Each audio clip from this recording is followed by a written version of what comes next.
listeners, today we will review by considering the phrase, life is something which can be developed, and then that the highest life is one which is peaceful and useful. Ordinary life is made up of three things: body, mind, and the thing they call self, which is something people think up on their own. The sublime or most excellent life, however, is made up of only two things: body and mind. There isn't any of that thing they call self or selfishness remaining. If we have trouble understanding the meaning of the word self, then we can speak instead of avijja, or ignorance, not knowing, wrong knowing. We can say this because the self arises from ignorance, or ignorance is the cause of self. Therefore, the excellent life is one in which there is just body and mind, without any ignorance. The mind is purified of ignorance. When there is no ignorance, then there is vicca, or right knowing, correct knowing. When there is no ignorance, then there is the knowledge that everything is not self. Instead of the illusion of self, there is the correct understanding of not self. And then life is freed of all problems. The ordinary, undeveloped life sees everything through the eyes of ignorance, with ignorance, or avijja. But the life which has been developed sees everything according to vicca, correct knowing. Because of this ignorance, all forms of self and selfishness are born.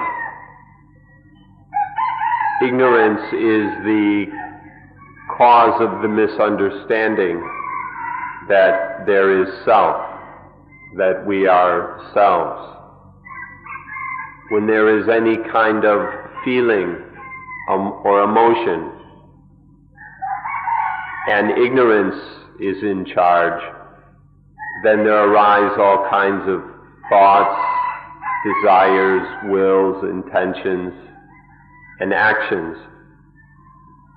And out of this, there arises the idea that if all these things are going on, there must be someone who does it. If there are these activities, then there must be an actor, the one who does these actions. And so out of this ignorance is born the self, the illusion of self. You need to study for yourself until you realize within yourself that this thing called self always arises after the action, after any feeling, that the self always arises after a feeling or an emotion. These feelings and emotions and thoughts and everything else come before the sense of self.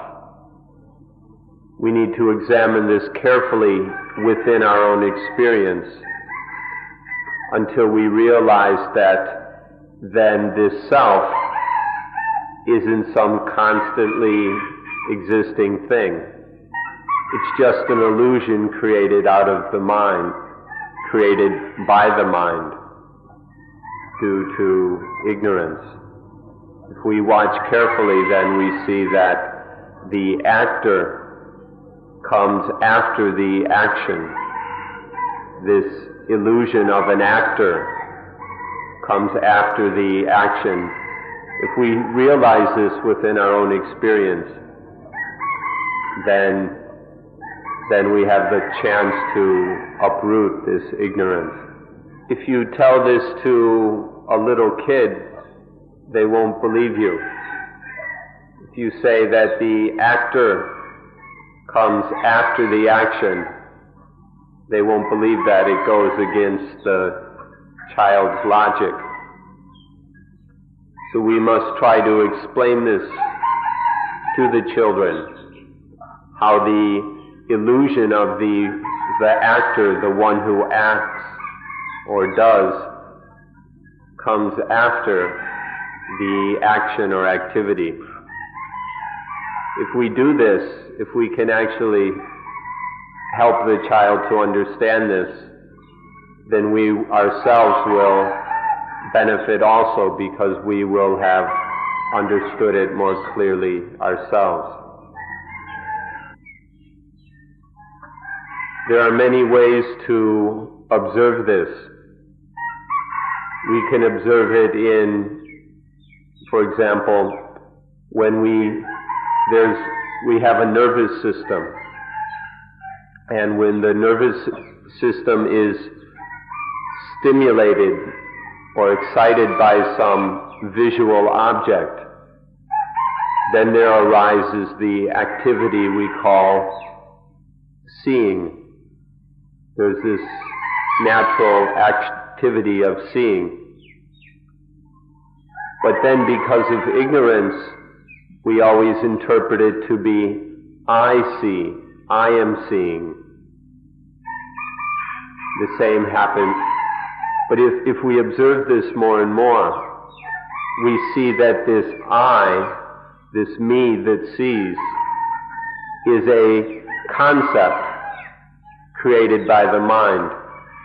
It's merely an illusion that doesn't have any reality in itself. There isn't any real self that exists there. There's just this, all that exists is a concept created due to the mind's ignorance. We can observe the workings of the nervous system, seeing, hearing, smelling, and so on. And we will see that the self, the concept of I, of me, is an illusion created after the fact. Children might ask, well then, is this nervous system, is it the self, or does it have a self? And we must reply to them, of course not. The nervous system is neither a self, nor does it have a self. It's just a natural system that functions naturally according to natural laws. It neither is a self nor has a self.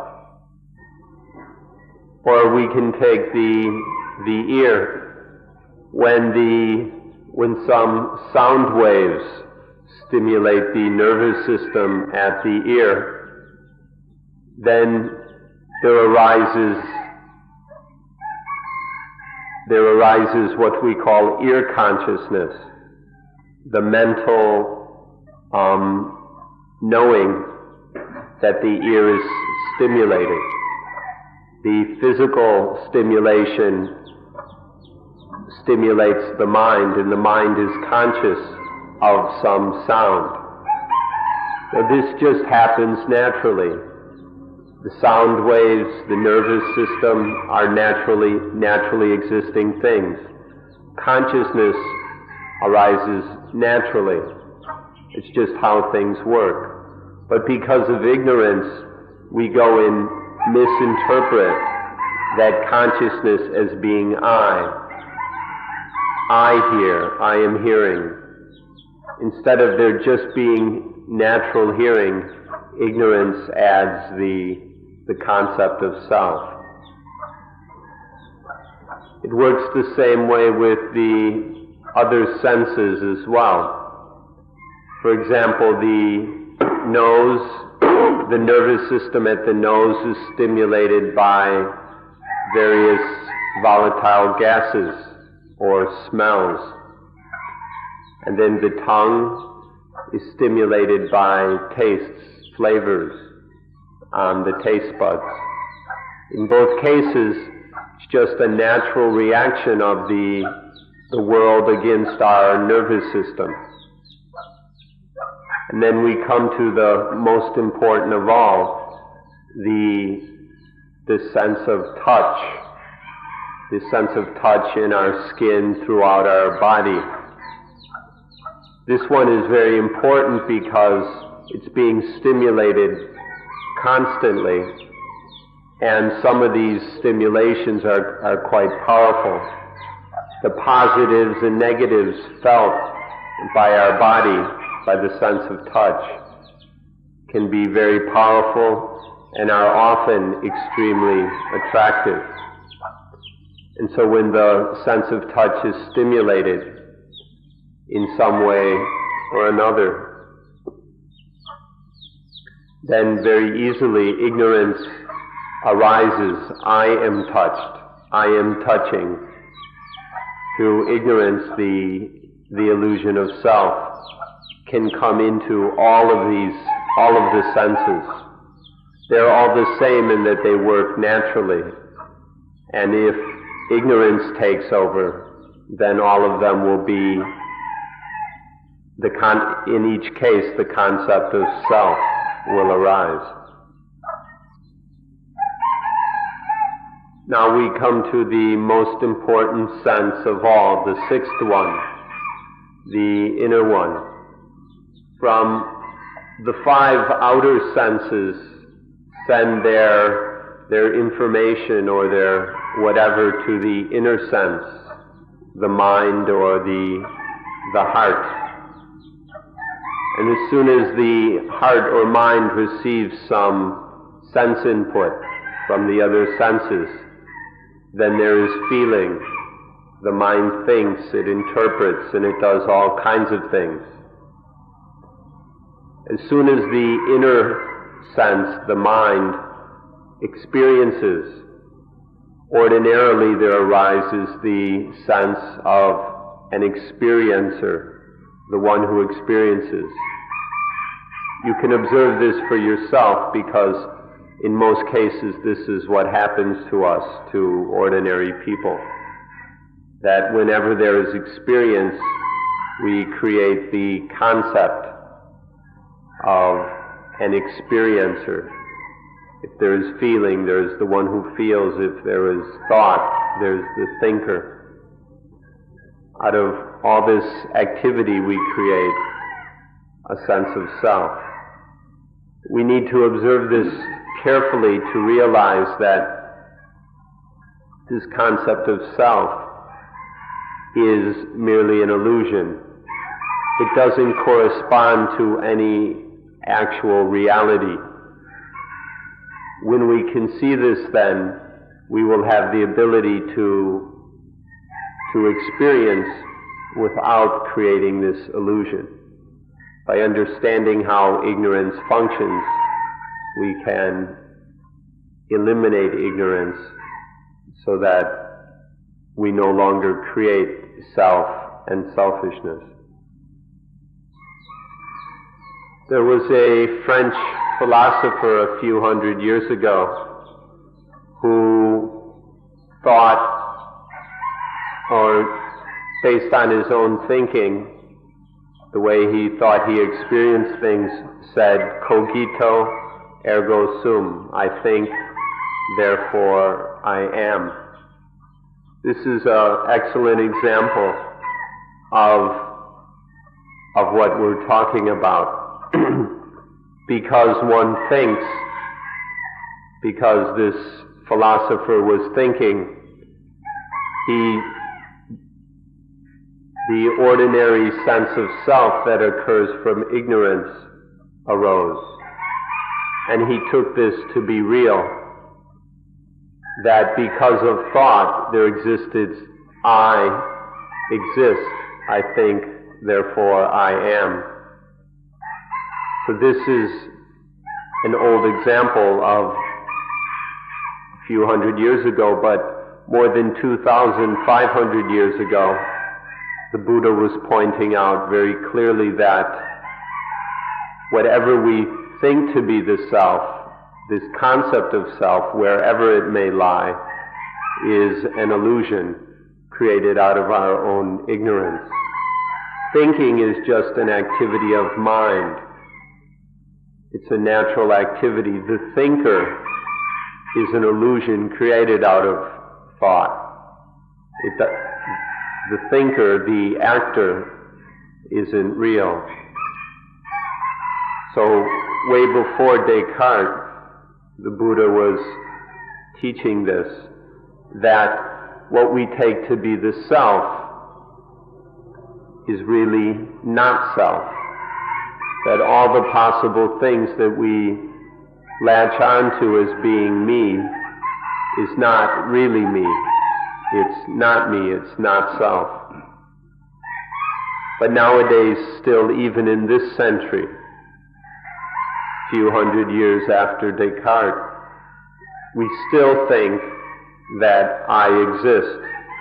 We feel something, I feel. We hear something, I hear. We think something, I think. Because of ignorance, we take all these natural functions and processes and interpret them as being self. We attach the concept of self to all of these things. Please examine this more and more deeply until you see for yourself that self arises later. It's not something that always existed. It's not some lasting entity. It's just an illusion of thought added to our experience. The more we see this, if we see this clearly enough, then we can live with vicca, knowledge, and panya, wisdom, rather than with avicca, ignorance. When we see that all these things are actually not self, then we can live with wisdom. And when there's this wisdom in place of ignorance, then this whole confusion and delusion of self will not occur. Now we'll examine some of the things which tend to be misunderstood, the things that are mistaken to be self. The world is full of such things, things that we misguidedly take to be self. So we'll consider them, we'll break them up into categories and examine them category by category. The first category is what we call the ayatana. Ayatana means things which can be experienced, things which are experienced or can be experienced, or things which experience. And this means specifically the eyes, ears, nose, tongue, body, and mind, and the associated nervous system. So the first category of things which are taken to be self are the eyes, ears, nose, tongue, body, and mind, the ayatana. So you can see quite clearly that if it wasn't for external sights, sounds, smells, tastes, touches, and thoughts, then there would be no existence of the inner senses, the eyes, ears, nose, tongue, body, and mind. If there were no sights, sounds, smells, tastes, touches, and thoughts, there's no way that the inner senses, sense organs, could exist. We call the sights, the forms, sounds, smells, tastes, and so on, the external ayatana, the outer things which are experienced by the inner ayatana, the eyes, ears, nose, tongue, body, and mind. Notice that you can't have one without the other. We can't have the inner ayatana without the external ayatana. Now it may seem strange to you that this is the place where we begin our study of Buddhism. This isn't the way people usually begin studying something. But in Buddhism, our study begins with just the eyes, ears, nose, tongue, body, and mind, and the sights, sounds, smells, tastes, touches, and thoughts. These are the ABCs of Buddhism. This is where we begin our study. Another thing that will seem strange to you is that in Buddhism we say that the eyes, ears, nose, tongue, body, and mind don't exist all the time. The eyes, etc., are not always here. They don't always exist. Now, this may sound strange to you, so listen carefully. The more you understand this, the easier it will be for you to understand all of Buddhism. We don't say that the eye is always present, but only when the eye performs the function of seeing, only when the physical eye is stimulated by some sight or vision, only when it is stimulated into functioning do we say that the eye exists. So when it functions, we say the eye exists, or we say the eye arises. When that functioning stops, then we say the eye ceases.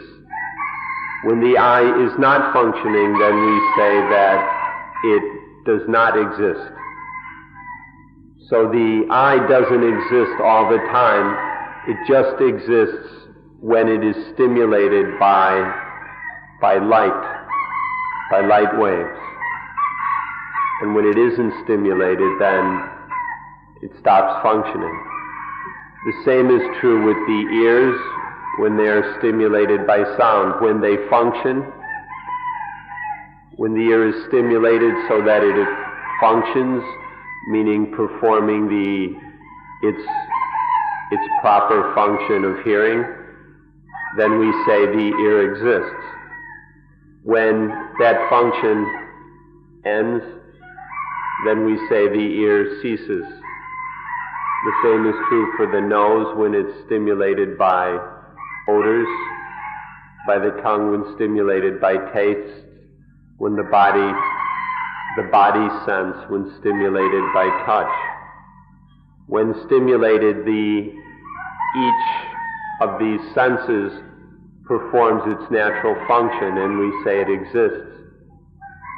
But then that stimulation doesn't last forever, and so we say that it ceases. The ear, the nose, the tongue, the body, the mind ceases. This, if you can understand this, will greatly will help you a lot in understanding all of Buddhism. Because we start to see that these things don't exist all the time. They just arise to perform a function and then cease. And so what we take to be some constant existence, when through our ignorance we think that things exist all the time, if we examine them carefully enough, we realize that their existence is only momentary, that instead of some constant, steady existence, there is arising and passing away, arising and passing away. They exist to perform a function and then they stop existing. For example, when you're asleep, your eyes do not perform their function of seeing. The mind is not consciously seeing anything. And so when we're in deep sleep, the eyes do not exist because they do not perform the activity of seeing. An eye which does not see has no meaning, just as an ear which does not hear or a nose which does not smell. These things are said to exist only when they function. Therefore, when the eye sees something,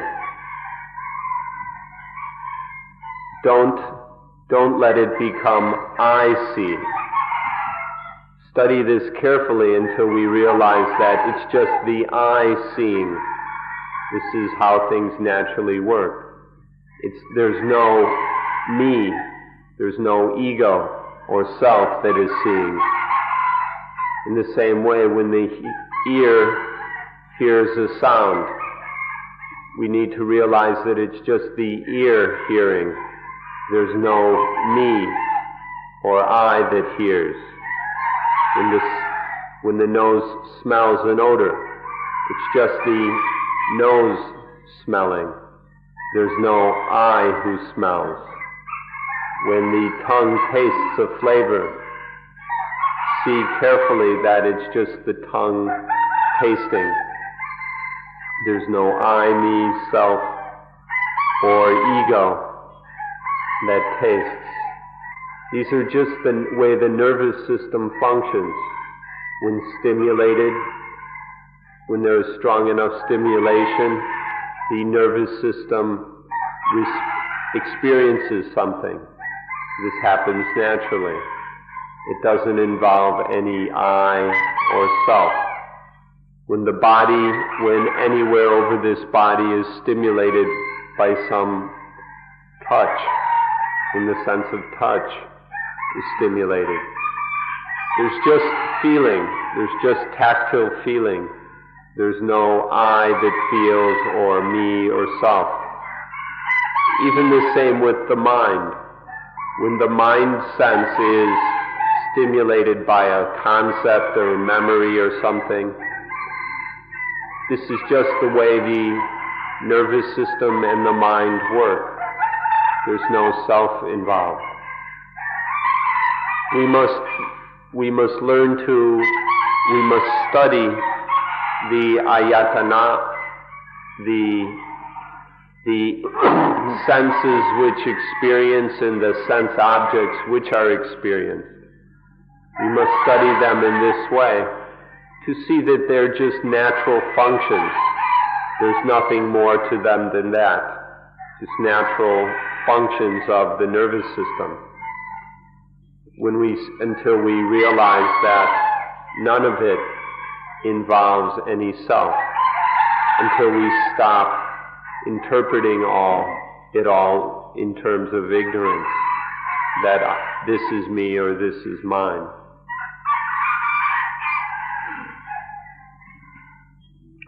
There are two levels of stupidity that arise here. The first kind of stupidity is that I see, I hear, I smell, I taste, I touch, I think. When these natural functions take place, ignorance turns then into I and me. So this turning these things into self, or taking them to be self, is the first level of ignorance. And when we're that ignorant, then we go to the second level of ignorance, which is to interpret things as mine. My eyes, my ears, my nose, my tongue, my body, my mind. Once the self, the concept of self exists, then the concept of mine, things belonging to self, arises too. There are these two levels of foolishness that occur here. And then this ignorance spreads out all over the place. When there's this ignorant understanding that there is self, then anything that comes into contact with the self is taken to be mine. When we take the eyes, ears, nose, tongue, body, and mind to be self, then whatever is seen, heard, smelled, etc., is taken to be mine. And so this stupidity spreads out, taking over more and more. So please know this first category of things which are taken to be self, taken to be I and mine, the various ayatana. Next we come to the second category, which is more subtle than the first. These are what we call the five khanda or aggregates. The five khanda are what make up the system of life. The process or system of life is made up of five subsystems. These are the five primary functions that make up the human being. The first is rupa khanda, the body aggregate. Then there is vedana khanda, feeling, sanya khanda, perception or recognition, sankhara khanda, which is conception or thought, and then vijnana khanda, consciousness. These five activities are the basic functions of life. These are the five subsystems that make up a human being. And they even more, they trick us into taking them to be self even more than the ayatana do. These are even more easily mistaken to be self than the senses. The first aggregate is the aggregate of rupa or form. This means all the things which have form or shape, all the things that can be seen with the eye. The other four aggregates are arupa. They have no form. They're mental. But the first aggregate are all the material things which have form, and for example, which can be seen with the eye. This includes our bodies. It includes the objects of sensual experience. This is the first aggregate. Next are the four mental aggregates, or formless aggregates, the aggregates that make up the mind. We have to know these very well, very in great detail. The feelings, the perceptions, perceiving something to be this or that, thought, conception, and the fourth one is consciousness. These four mental aggregates deceive us even more than the ayatana do. They trick us into thinking that they are me or mine quite easily. So it's important to know them. Now the first khanda, the first aggregate, the aggregate of form, is made up of both. It includes external objects and the internal senses, or the inner ayatana and the outer ayatana. So when some form stimulates the nervous system, then there arises the fifth khanda, consciousness, vijnana khanda, the aggregate of consciousness. This consciousness knows the form, whether it's visual or whether it's a sound or whatever. The consciousness aggregate knows, becomes conscious of that form. When there is consciousness of some outer object, depending on one of the senses, we call this phassa, or contact. This is where the outer object has made an impression on the mind. It's called contact. And when there is contact, there arises the second aggregate, feeling. So in short, when the inner and outer ayatana interact, such as the eye and a form, or the ear and a sound, when they interact, then there arises consciousness. This consciousness of the outer ayatana, dependent on the inner ayatana, is called contact. And based on that contact, there is feeling.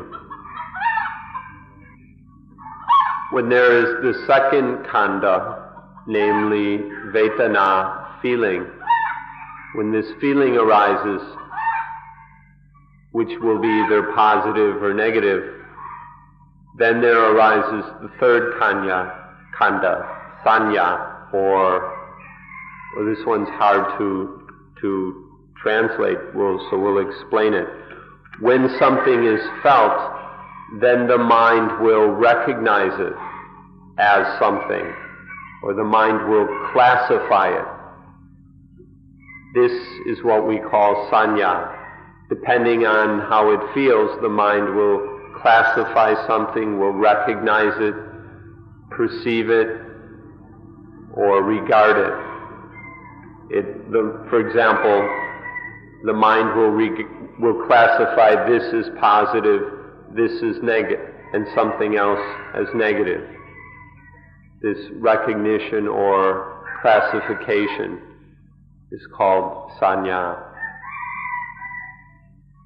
Once something is recognized or classified, the mind regards it as really being that. And then there arises the fourth khanda, sankhara khanda, or thought conception. The mind then thinks according to the influence of the recognition. Depending on how something is recognized and classified, the mind then just goes on thinking in that way. This is very important because this is where things are either right or wrong. Because conception is where the concept of self arises. When the mind begins to conceive, ordinarily our thinking is full of me and mine. And so this is where things can go wrong, and end up in dukkha, in pain. But this is also where they can go right. If the thinking is right, if it's not caught up in me and mine, then there won't be any problems. So, under the influence of recognition and classification, then the mind thinks. And ordinarily it thinks in terms of me and mine. Now please observe these until you see how closely they interact, how these 5 sub-functions are mutually interdependent, that you can't have one without, or each functions dependent on the others. It begins with rupa khandha, the senses and the forms in the world. This stimulates consciousness, vijnana khandha. When there is then contact, the feeling khandha arises. When something is felt, then it is recognized and classified, which is sanya khandha. And then last, when something is recognized and classified, it's thought about, which is sankhara khandha. Each, they arise in this sequentially, like this, and they depend on each other in this way. When you see more and more clearly how these 5 different functions function together, how you see how they are interdependent, then you realize more and more how none of them are a self, and that there's no need for a self. When we see how these naturally work together, we can see how a human being, a human life can function without any need for some self, some ego. None of these needs to be taken as me or mine, because they naturally function on their own together. But because it's one after the other, after the other, after another, you can't take any one of these as being a self. You can't take them all together as a self or separately as being self.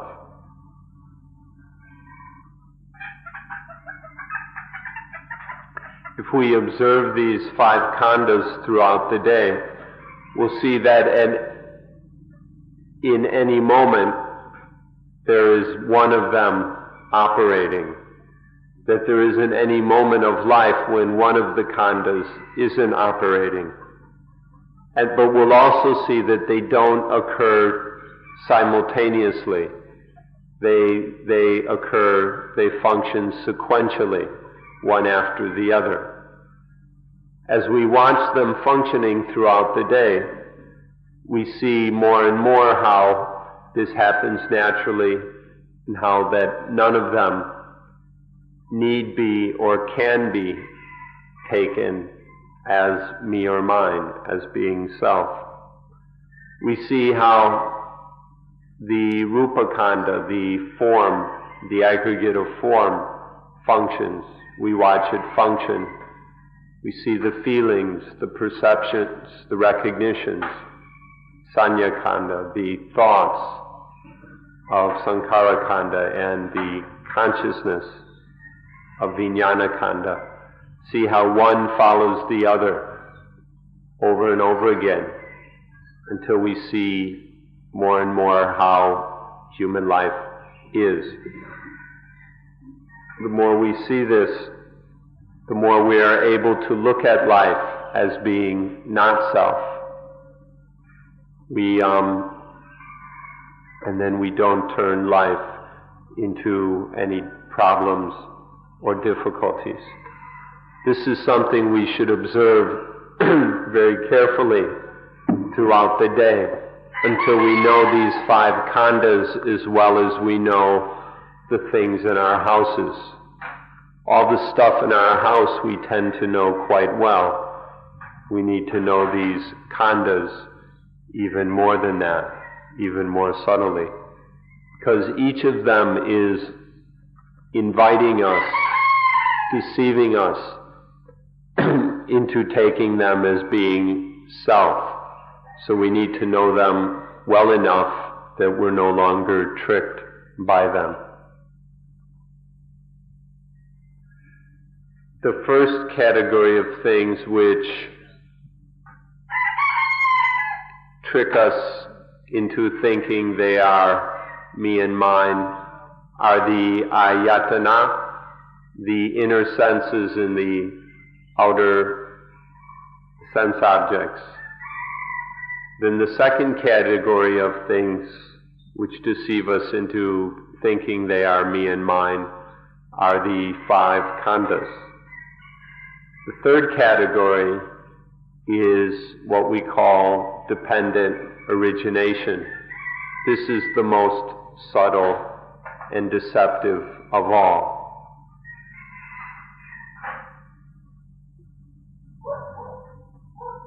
Dependent origination is the English translation of the word paticca samuppada, or in Thai, paticca samupbad.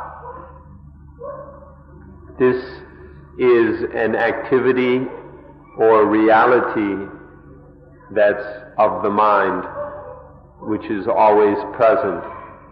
A constant process of dependent origination is occurring within the mind, or we could say the mind is this process of dependent origination. This is going on all the time, and so it can deceive us unless we see it very carefully. When we talk about this flow or process of dependent origination, we can speak of 12 conditions or 12 symptoms of this flow. These are the 12 conditions or the 12 links of dependent origination. It begins with the ayatana, the inner senses and the outer sense objects.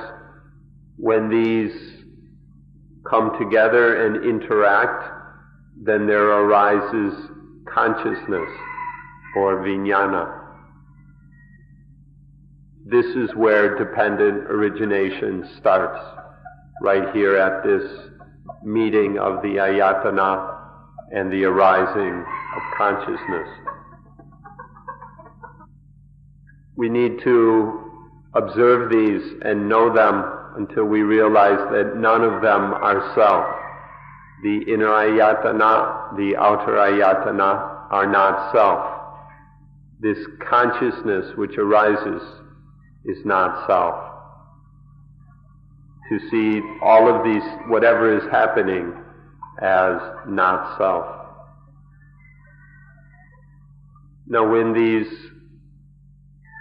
3 things we just mentioned meet together or happen together, when the inner ayatana, the outer ayatana, and the consciousness, when these 3 meet, there occurs what we call phassa, or we call this meeting of the ayatana in consciousness phassa, contact.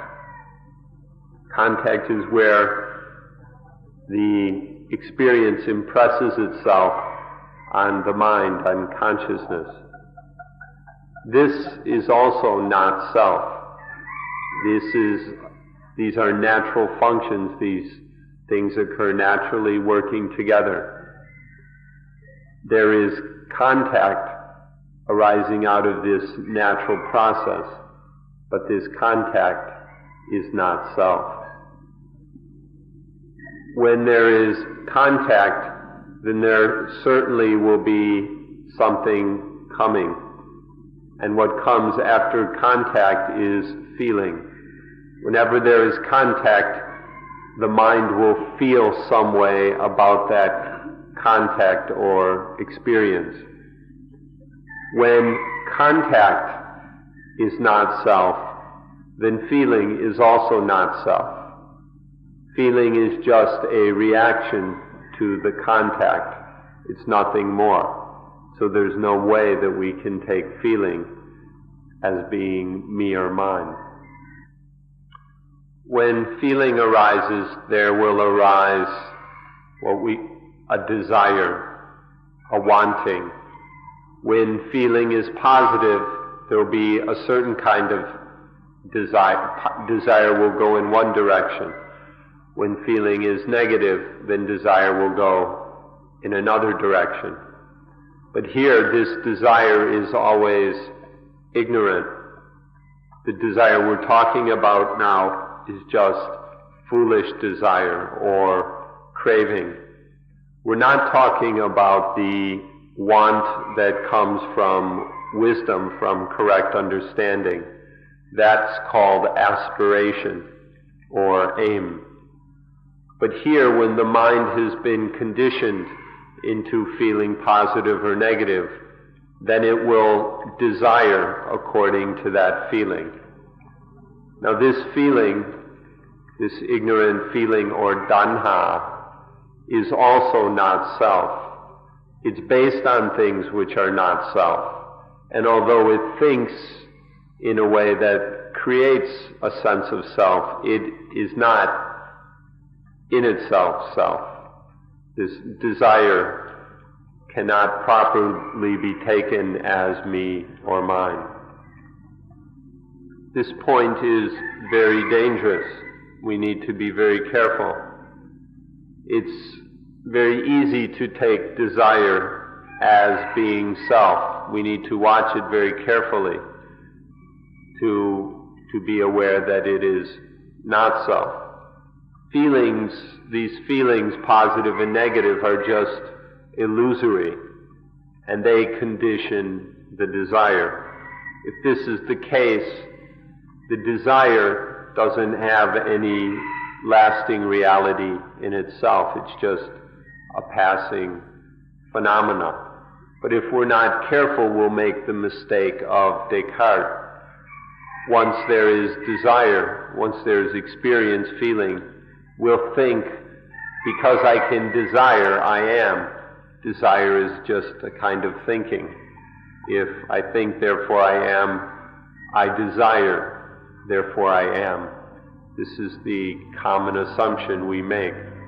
So we must be very careful here to see that desire is just a natural reaction to feeling. When the mind is functioning ignorantly, desire is the natural consequence of feeling. Seeing this, we need not take it to be a real self.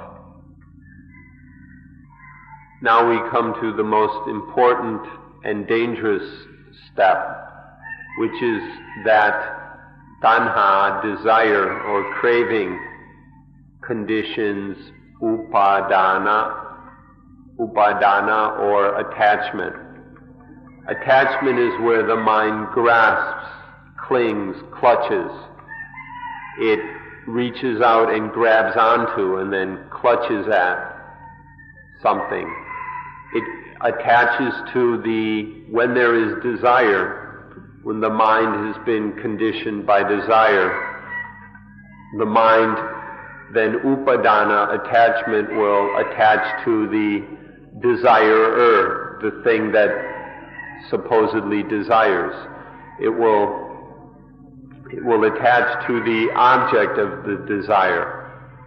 It will attach to the fruits or whatever we think we're going to get from the object of desire. Desire conditions grasping, clinging, clutching in this way. And even this attachment is not self. It's merely a ignorant It's merely a conditioned reaction. When there is attachment, then there is bhava, or in Thai, pop, which can be translated existence. So when there is attachment, there is existence. But although this word means existence, it doesn't mean full, complete, real existence. It's just the beginning of existence. So sometimes it's translated becoming. It's like conception. When for a pregnancy to begin, there must be conception. Bhava is like this conception which begins a pregnancy. So due to attachment, there is this existence. When the fetus in the womb, once the fetus is conceived, then it grows and develops until one day the fetus is mature enough to be born.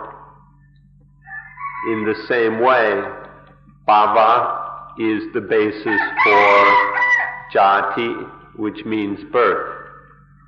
But here we don't mean physical birth as with the example of the fetus and child. Here we mean a mental birth of what is called ego, of me, mine. Dependent on bhava, the sense of self grows until it is born as a complete I am, a complete ego. The mind now is fully dominated by I, by ego. Even this birth of self, of ego, is not self. It's merely concocted. This is conditioned, concocted by the process that we've been describing. It doesn't have any independent existence or reality that we could call a self. Even birth is not self. This ego is delusive. It's delusive ego. It arises out of ignorance, confusion, delusion. So it is delusive. It's an elusive ego. This ego it's created from the imagination. It doesn't have any reality to it. It's just an illusion, a mental image. So we say this ego is both delusive and elusive. It's not self. Now when the ego is born, when this ego is born, it rakes in everything that comes into contact with it as being mine. Once there is this me, anything that associates with it or has anything to do with it is taken to be mine. This is how the ignorant mind functions. For example, when there is ego, then this ego will attach to physical birth. The fact that one has been born, this physical birth will be attached to as my birth. Any illness, sickness, or pain will be attached to as my illness, my sickness, my pain. Aging becomes my aging, I'm getting old. Death becomes my death, I will die. All the things associated with the ego are then taken to be mine. Wealth, possessions, money, jewels, fame, honor, status, husbands, wives, children, house, home, car, pets. everything associated with this ego becomes mine. So, can you see the ego is carrying around all this stuff? The ego doesn't do anything except carry around all these burdens. So we call this the burden of life. The only thing the ego does is carry around this heavy load, because everything that comes into contact with it is taken to be mine.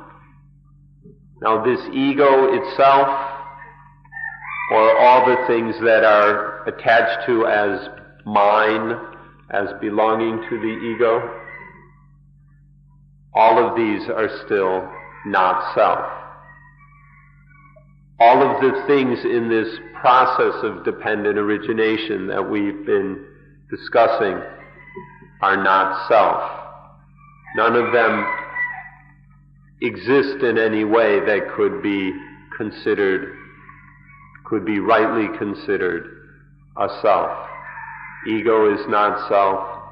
All the things that are taken to be mine are not self.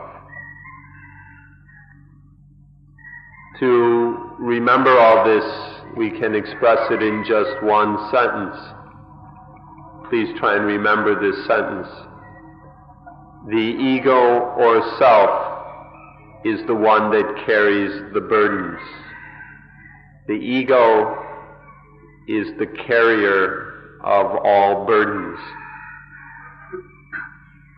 Whether we're speaking of the ayatana, inner and outer, or the five khandhas, or whatever, the ego carries all these things around as a burden.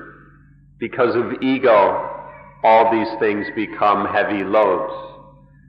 We can just, to make it even simpler, we can just say life. Ego is what carries the burden of life. But when there's no ego, there's no burdens. When there's no ego to carry around all these heavy weights, there's no burden. That means there's no suffering. So, ego is the carrier of the burdens. No ego, no burden. One more sentence. The final goal of the most excellent life is to throw away the ego. The most beneficial, the most useful and advantageous thing we can do in life is to take the ego and throw it away. This is the final goal of the most excellent life. So, the ego is what carries the burdens of life. The ego is what makes life into a burden. If there was no ego, life would not be a problem, life would not have any problems. When there is, whether it's a positive ego or a negative ego, whether it attaches in a positive way or a negative way, all of these are still burdens. Positive things are burdensome in one way, negative things are burdensome in another way, but it's all heavy and painful nonetheless. Therefore, the one who doesn't give any meaning to positive and negative is one who doesn't feel any burdens. As long as we still take things to be positive and negative, then these things will become burdensome. But when the one whose mind is above all positive and negative, that one is free. That person doesn't carry, that mind doesn't carry any burdens. something that is very difficult to see and understand is that the positive ego is just as burdensome and painful as the negative ego. Because all of us want a positive ego, a good ego. We live in a world that is infatuated with the positive, that worships the positive. And so it's very difficult for us to see that the positive ego is just as burdensome as negative ego. One way to help you see how heavy the good positive ego is, for example, laughter. If you laughed all day long, from dawn to dusk, it would probably kill you. Or if you were happy all day long, then you wouldn't even be able to go to sleep. If you observe things like laughter and happiness, which people want so badly and worship so highly, if you look at them honestly, you'll see that these aren't really natural, healthy, or even sane. Then you'll see